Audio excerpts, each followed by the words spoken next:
Hi guys! இன்னைக்கு ஸ்கூல்ல Pongal celebration. So, அதனால தான் அவள ஒரு ட்ரெடிஷனல் லுக்ல ரெடி பண்ணலான்னு ஸ்டார்ட் பண்ணேன்.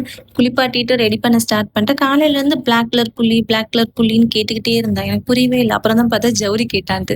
ஸோ, ஜவுரி வைக்கிற அளவுக்கு டைம் இல்ல. ஸோ, அப்படியே ரெடி பண்ணிட்டேன். புது வளையல் போட்டு விட்டேன். ஸோ, அதுதான் அப்படியே கேமரால ஷோ பண்றா. அவளுக்கு ஒரே ஹாப்பி. புதுசா எல்லாம் போட்டு ரொம்ப நாள் கழிச்சு இந்த மாரி ட்ரெடிஷனல் லுக் பண்றனால அவ ஒரே ஹாப்பி ஆயிட்டா. ஸோ, ஃபைனலா அவள ரெடி பண்ணி முடிச்ச உடனே மீன் மாரி கை வச்சு வீடியோ எடுக்க சொன்னா. ஸோ, அதுவும் எடுத்தாச்சு. ஸோ, அப்புறமா நான் வீடியோ எடுக்கிறத பார்த்துட்டு இந்த மாரி கையில கன்னத்துல எல்லாம் கை வச்சுட்டு ஒரு மாரி நடந்தது. அப்புறம் வேண்டாம் நார்மலா நடந்து வான்னு சொன்னேன். திருப்பியும் தேக்கி எடுக்கிறா. திருப்பியும் நார்மலா நடந்து வந்து ஒரே சிரிப்பு தான். அவளுக்கு ஜாலி ஆயிடுச்சு. அப்புறம் அந்த எல்லோ கலர் ரோஸ் வச்சே ஆகணும்னு ஒரே சண்டை. அதுக்கப்புறம் அத ரெடி பண்ணி வச்சு விட்டு ஜாலியா ஸ்கூலுக்கு அனுப்பிச்சுட்டேன். ரொம்ப நாள் கழிச்சு நான் அவள பார்த்துக்கிட்டே இருக்கேன். அவ ரொம்ப அழகா இருந்தா. அவ வீட்ல ஸ்கூல்லேருந்து வீட்டுக்கு வந்த உடனே டிஸ்டி எடுத்து போடணும். கடைசியா பாய் சொல்லிட்டு கிளம்பிட்டா.